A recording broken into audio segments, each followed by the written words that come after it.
In churning waters, it's tough to spot your prey. But the common terns have no choice. The first chicks have hatched, and they're waiting to be fed.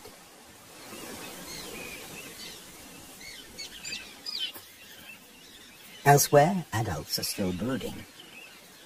The nest, a few pieces of dried grass, hardly visible. The parents sit in turn for 3 weeks. Their beak, both dagger and tweezers, is perfect for catching small fish.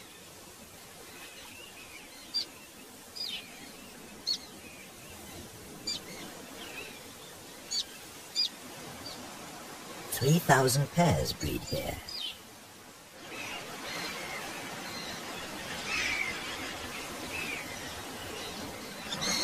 Typically, each couple lays 3 eggs.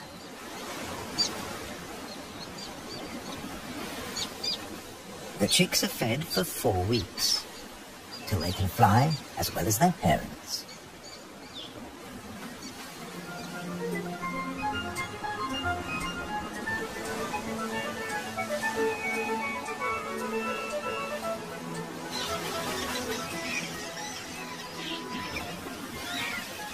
Then they're ready for takeoff on the long journey to South Africa.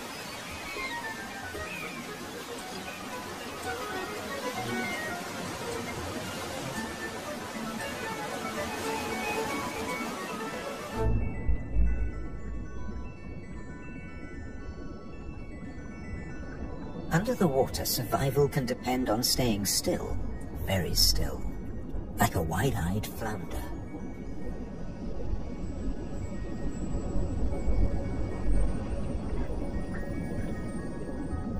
With his general-purpose military markings, the Guinean pufferfish doesn't mind being seen. The Atlantic lizardfish doesn't bother with disguises at all. It simply shimmies into the sand.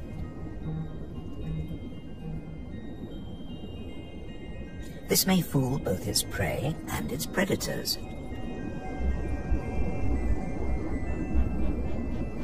But it won't fool the pufferfish patrol.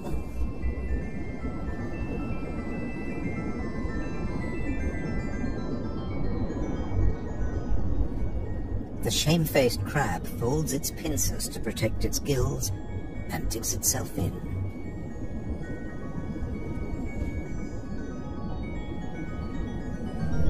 Leaving no opening for the plump flatfish.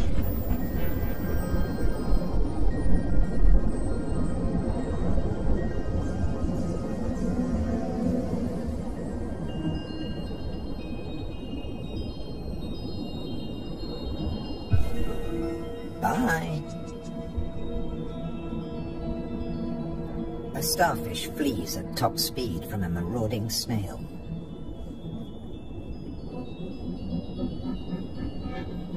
The Triton snail feeds mainly on echinoderms, like the purple sea star.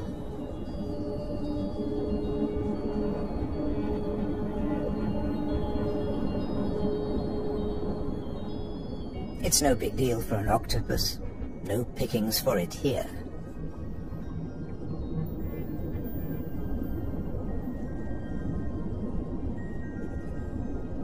Sacrificing an arm, the starfish gets away.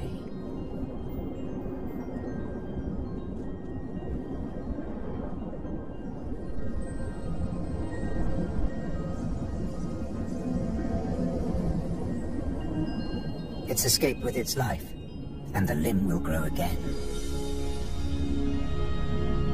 These wild islands in the Atlantic are a freshwater reservoir. Vast amounts of seawater vaporize in the warm ocean air, and freed of salt, they unload onto the Atlantic islands.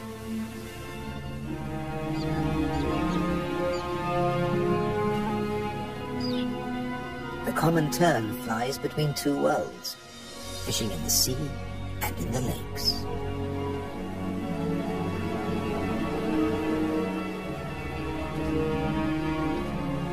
Humans brought the freshwater fish to these islands. Water flows straight off the impervious lava rock.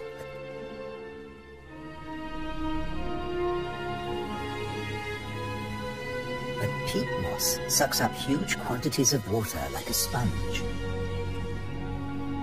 taking it in through every surface. Deprived of oxygen, the dead parts of the moss never rot.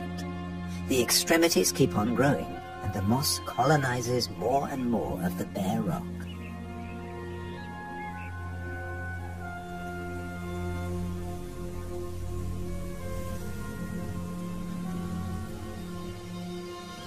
Just beneath, more than 270 caves pierce these wild islands, dark and cold.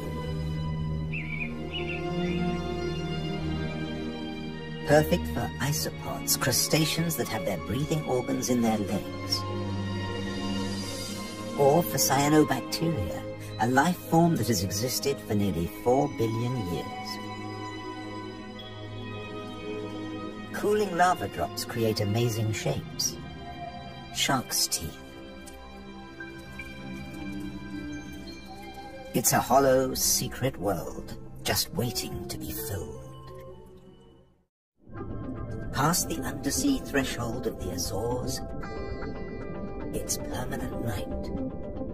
Perfect for a nocturnal common stingray.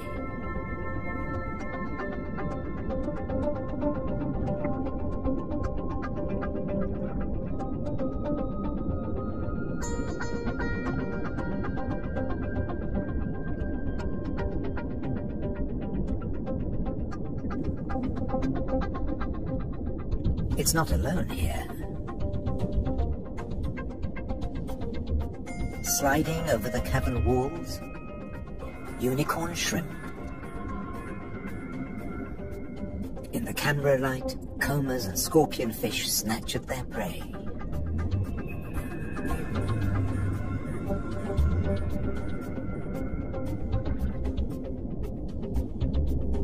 The brown moray eel is cleaning up on the cavern floor. The shrimps come up from deeper waters to spend the winter. For some, it's a short winter. The females packed with blue eggs are especially sought after.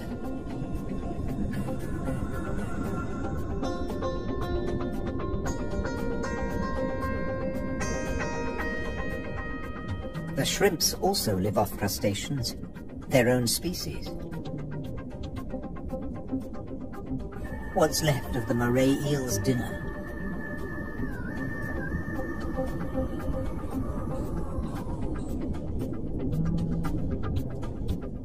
First, eat your neighbor, then take time for a spot of grooming.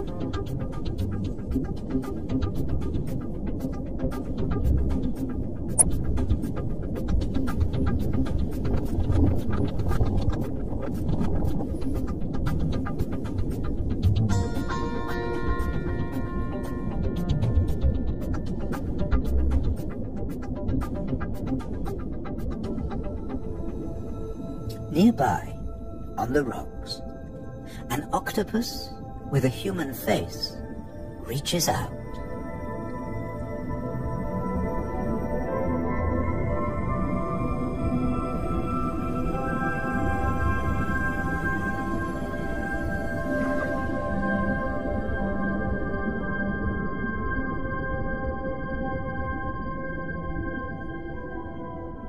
The stingray glides back to the ocean.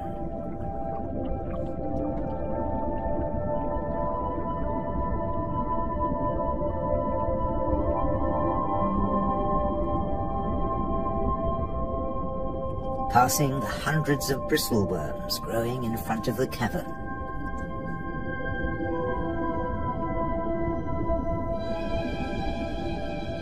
Their tentacles trap particles from the passing current to eat or to construct the tubes they live in.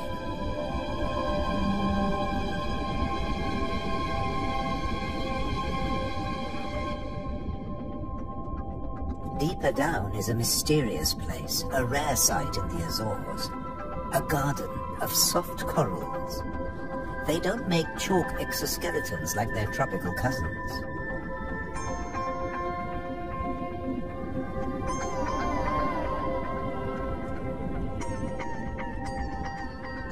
The currents carry plankton down to their home on sunken seamounts.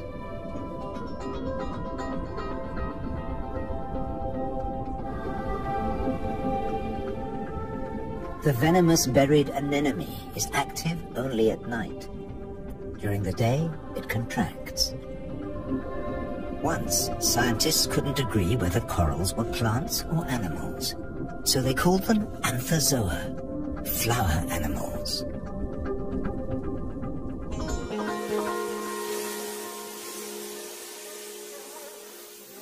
No doubt about these. All the flowers on Europe's wild islands arrived from somewhere else.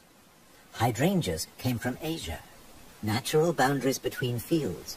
They're a symbol of the Azores.